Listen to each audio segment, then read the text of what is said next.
이번 시험에 꼭 합격한다. 공인중개사 법령 및 실무를 강의하는 신정환입니다.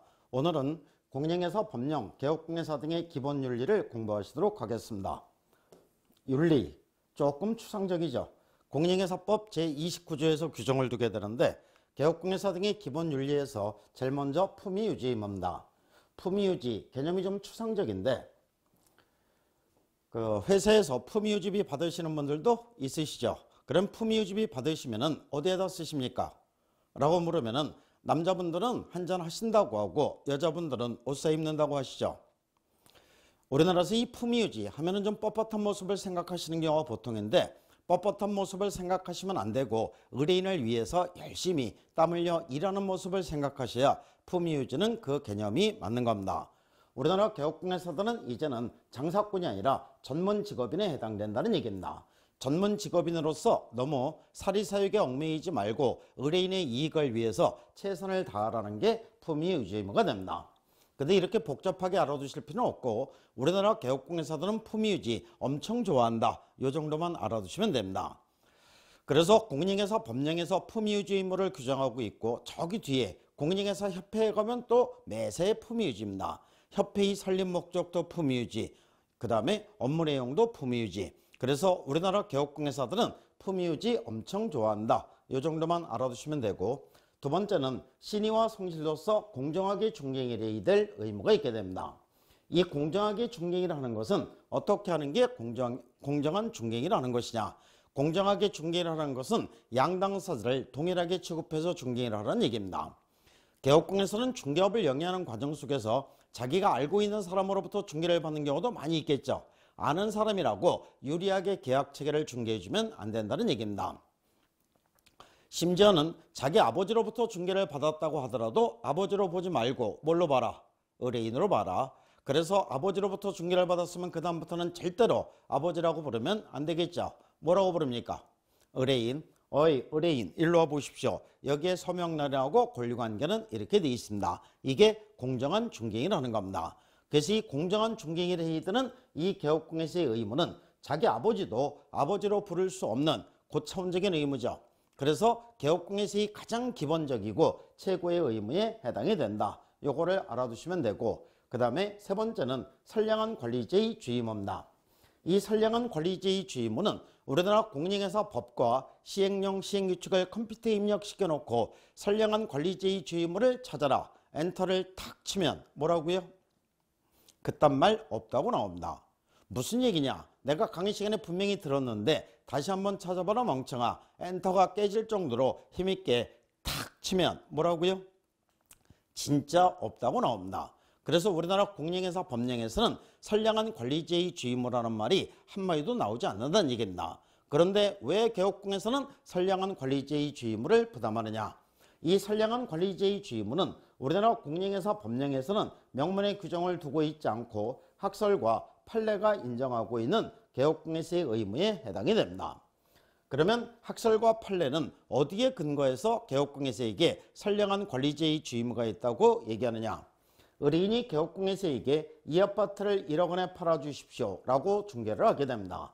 그러면 개업공개사가 좋다 승낙을 함으로써 청약과 승낙의 의사표시합체에서 중개계약이 체결되게 됩니다. 그럼 이 중개계약이라는 것은 어떠한 법적 성질을 가지고 있느냐? 이 중개계약은 위임유서의 무명계약에 해당이 됩니다. 무명계약이라는 것은 계약의 이름이 없다는 얘기죠. 계약 이름은 어디에서 규정해 놓고 있습니까? 민법 채권 파트에서 총 14가지 계약 유형을 규정해 놓고 있는데 거기에 중개계약이라고 있다 없다? 없다. 그래서 무명계약이라고 얘기합니다. 다른 말로 비전형계약이라고도 얘기합니다. 그 중에서 가장 비슷한 계약을 찾아보니까 위임계약과 비슷하다. 위임계약과 같다는 얘기가 아니라 비슷하다는 얘기입니다. 그런데 민법 위임계약편에 보면은 민법 681조에 위임을 받은 수임인은 위임의 본질에 따라 선량한 관리자의 주의로서 위임 사무를 처리해야 한다. 여기서 선량한 관리자의 주의무, 선관주의무를 규정해 놓고 있습니다. 그러니까 중개 의뢰를 받은 이 개업공에서는 위임을 받은 수임인의 지위와 동일해진다는 얘기죠. 그래서 선량한 관리자의 주의무를 부담하게 되는 겁니다. 그 다음에 네 번째는 비밀 준수 의무입니다. 개업 중개라는 과정 속에서 의뢰인의 비밀을 알게 되는 경우가 많이 있겠죠. 이 비밀을 지켜야 될 의무가 있다는 얘기입니다. 그러면 개업공개사가 의뢰인의 비밀을 알게 됐을 때 이 비밀을 언제까지 지켜야 된다? 무덤까지 가지고 가야 될 비밀이죠. 그래서 개업공개사 등이 그 업무를 떠난 후에도 준수해야 되는 의무에 해당이 되고, 이 비밀 준수 의무에 위반하게 되면은 1년 이하 징역이나 1,000만 원 이하 벌금에 처해지게 되는데 반의사 불벌죄에 해당이 됩니다. 반의사 불벌죄는 용어를 그대로 해석해서 알아두시면 되는데, 피의자의 명시적 의사에 반하여 벌할 수 없다. 피의자의 명시적 의사에 반하여 벌할 수 없다. 이렇게만 나와야 맞는 거지 다른 형태로 변형되면 다 틀린 겁니다.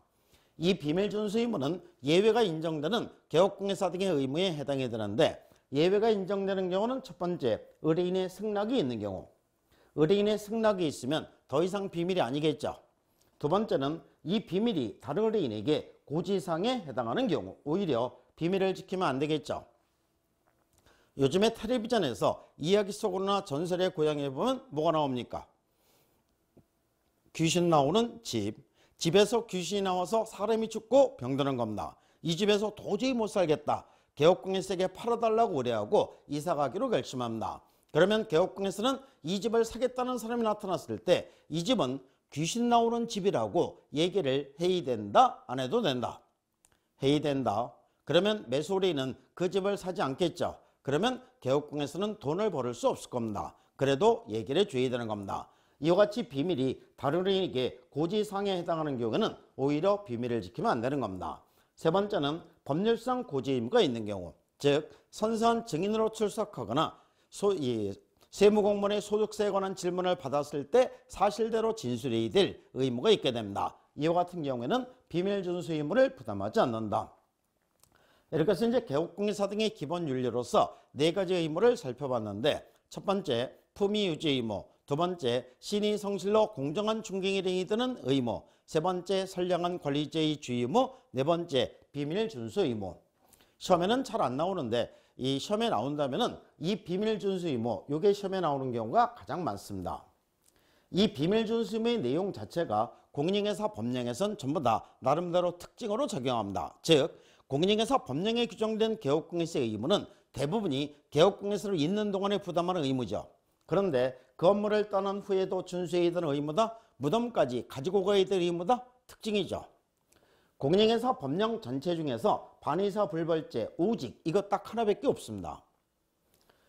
또한 예외가 인정된다는 것도 나름대로 특징이라는 거죠. 그래서 이 비밀 준수 의무가 정답이 되게끔 문제가 나오는 경우가 가끔 있게 되는 겁니다. 그러면 실제 시험에서 어떤 식으로 해서 문제가 나왔는지 한번 보도록 하겠습니다. 공인중개사인 개업공개사가 다음의 행위를 한 경우 공인중개사 법령상 피의자의 명시적 의사에 반하여 처벌할 수 없는 것은, 피의자의 명시적 의사에 반하여 처벌할 수 없는 거, 유식한 말로 반의사 불벌죄, 공인중개사 법령에서 딱 하나밖에 없다고 했죠. 비밀 준수 의무 위반. 그래서 4번 업무상 알게 된 비밀을 누설한 경우, 요게 정답이 됩니다. 이렇게 해서 이제 그 문제가 나오는데 내용 자체가 간단하죠. 그리고 이제 시험에도 잘 안 나오지만은 비밀 준수 의무 요 정도는 잘 알아두셔야 되는 이런 내용에 해당이 됩니다. 다음 시간에는 중개사물 확인 설명 의무를 공부하도록 하겠습니다. 감사합니다.